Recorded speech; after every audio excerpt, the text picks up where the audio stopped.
À partir de 50 ans environ, les érections changent, souvent plutôt surtout chez les fumeurs et ou les diabétiques. Chez certains hommes, le processus est progressif, chez d'autres, il se produit plus rapidement. Quoi qu'il en soit, les hommes plus âgés perdent la capacité d'obtenir des érections uniquement à partir de fantasmes sexuels.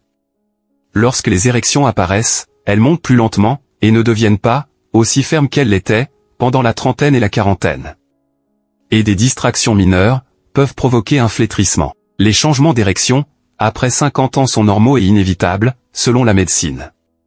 Mais certains facteurs liés au mode de vie peuvent les retarder, voire les inverser temporairement, tomber follement amoureux, se remettre en forme et faire l'amour plus tôt dans la journée, lorsque l'on a plus d'énergie. En répétant régulièrement avec conviction des affirmations comme « j'ai des organes génitaux parfaits et qui fonctionnent très bien », vous aurez toujours des érections à n'importe quel âge. L'amour au premier regard existe dans un bar, dans la rue ou dans le métro, vous croisez le regard de quelqu'un et pensez « je viens de tomber amoureux ». Si vous êtes un homme, vous avez certainement raison. Si vous êtes une femme, c'est différent. Les femmes, en tombant amoureuses, commencent à sécréter de la dopamine et activent les parties du cerveau chargées de la mémoire et du souvenir. C'est pour cela qu'elles mettent plus de temps à être amoureuses, car elles ont besoin de plus d'interaction avec l'autre. Les hommes, eux, activent les zones du cerveau qui correspondent aux stimuli visuels. C'est cet aspect visuel qui permet la libération de cette substance chez eux, et c'est pour cela qu'ils ont tendance à tomber amoureux plus rapidement que les femmes. Une théorie évolutionniste, selon laquelle les hommes rechercheraient une personne avec qui ils pourraient avoir une descendance saine, et assurer ainsi le passage de l'information génétique à la génération suivante. L'amour dure plus longtemps lorsque les deux partenaires décident vraiment de vivre ensemble et travaillent activement à leur épanouissement et celui de leur progéniture. L'homme est blessé par l'infidélité sexuelle et la femme par l'infidélité émotionnelle.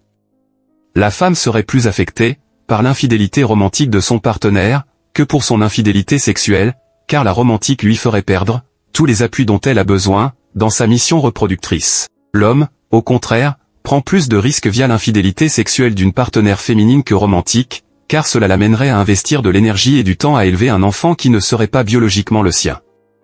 Lorsqu'un homme aborde une femme pour la première fois, elle basera 7% de sa première impression sur ce qu'il dit, 40% sur sa façon de parler et 50% sur son apparence et son langage corporel. Chaque femme répond à sa manière aux divers stimuli, selon sa sensibilité, son apprentissage, ses vécus et passés sexuels, sa perception de sa sexualité, ses croyances et ses peurs.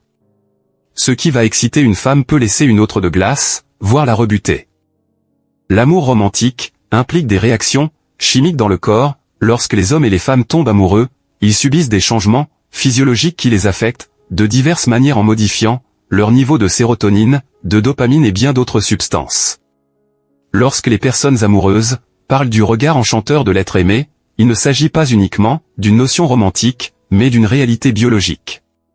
Le contact visuel et un sourire sont des combinaisons particulièrement puissantes. En général, une femme ne se dispute qu'avec quelqu'un qui lui tient vraiment à cœur.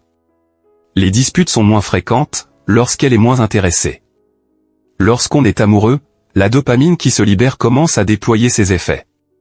L'euphorie, le désir, la satisfaction, le plaisir et la plénitude sont des conséquences de l'action de cette hormone.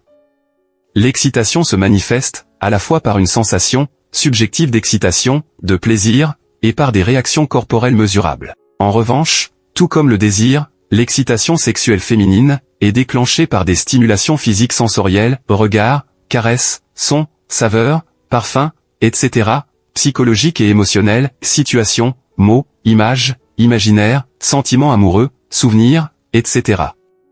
Il existe de nombreuses formes d'amour. L'amour entre amis, famille et partenaires amoureux.